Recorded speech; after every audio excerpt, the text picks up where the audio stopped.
Alright, hey guys, it's DVS Gaming 303 and welcome to a brand new mod tutorial.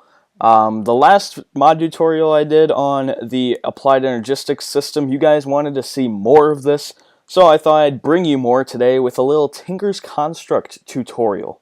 So basically I'm going to be teaching you guys how to make the Smeltery. Maybe in another mod tutorial I can show you basically how to use it. But this video is just going to be solely on how to set it up. So, first of all, you're going to need to make what is called seared bricks. Well, how do you make seared bricks, you may ask?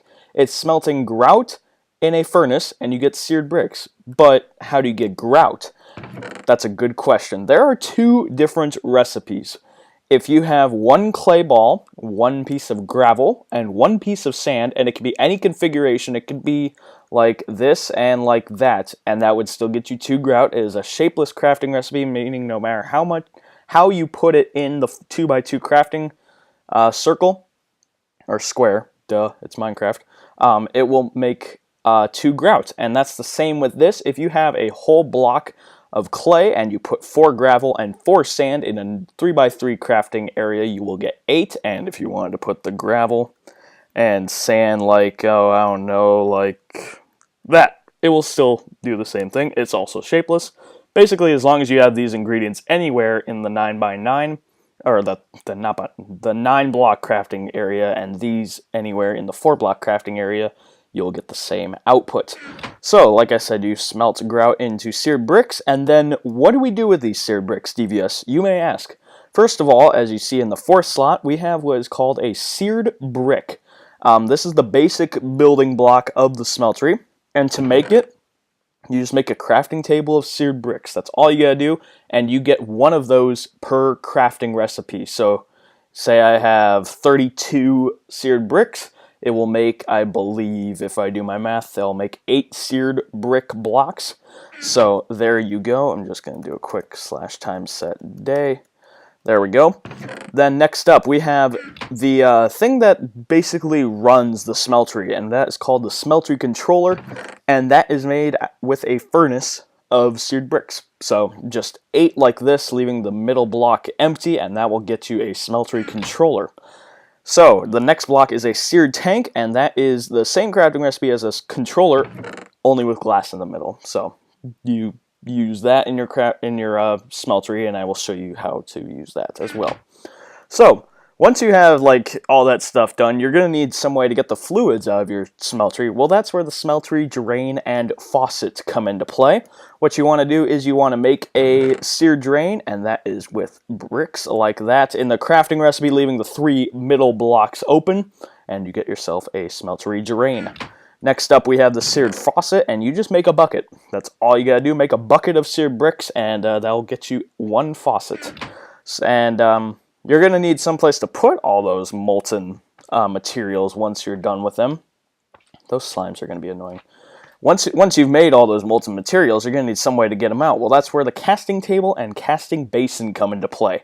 So, in this chest, you can see the crafting recipe for a basin. Just make a pair of pants of seared bricks, and that will get you a casting table. And the casting basin is a cauldron of seared bricks.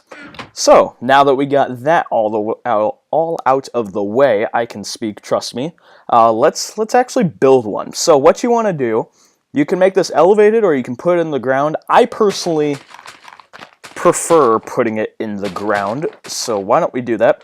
So what you're going to want to do is you're going to want to make a 3x3 area. Do I have to do this to you? I didn't want to do that, slime. I'm so sorry. So what you want to do is you want to make a 3x3 area. It's going to be eventually 5x5 because there will be blocks on the outside, but I will get to that eventually. So I'm going to be making the most efficient way to do this with the least amount of blocks. You can make this a lot more, how you say, look neater, but I'm just going to make the most efficient way. You can put stuff in the corners as well.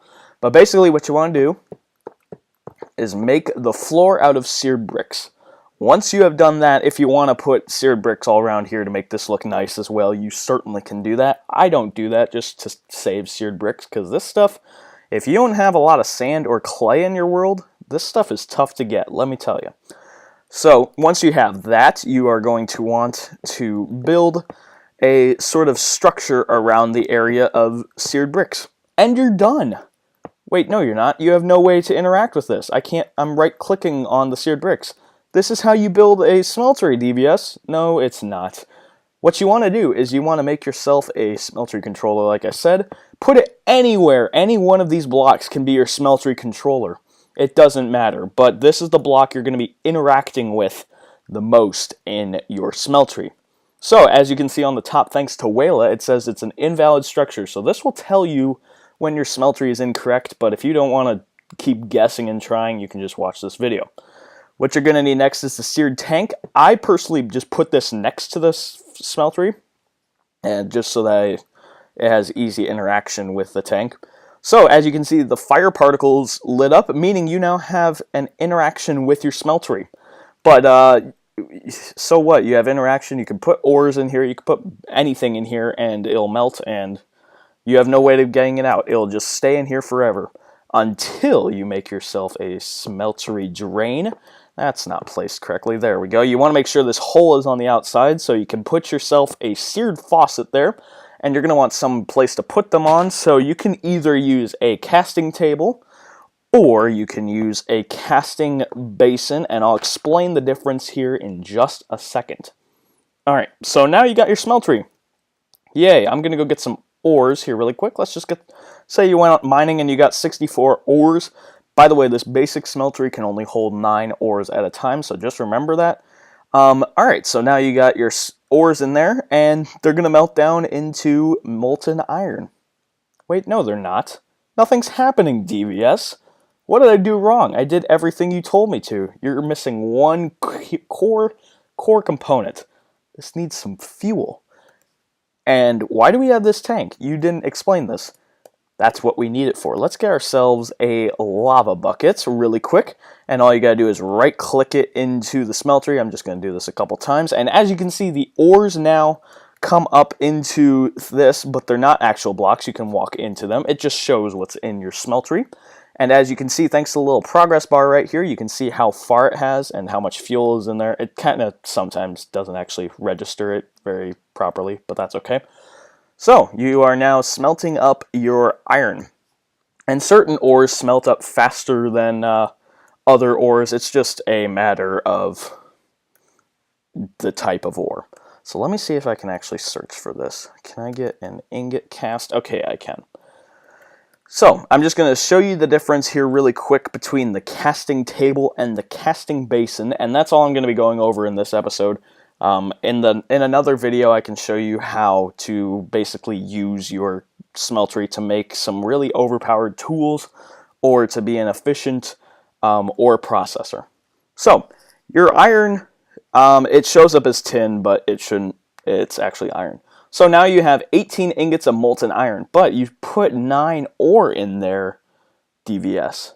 Well, it actually doubles your ore input. So if I put 9 iron ore in there, it'll make 18 ingots.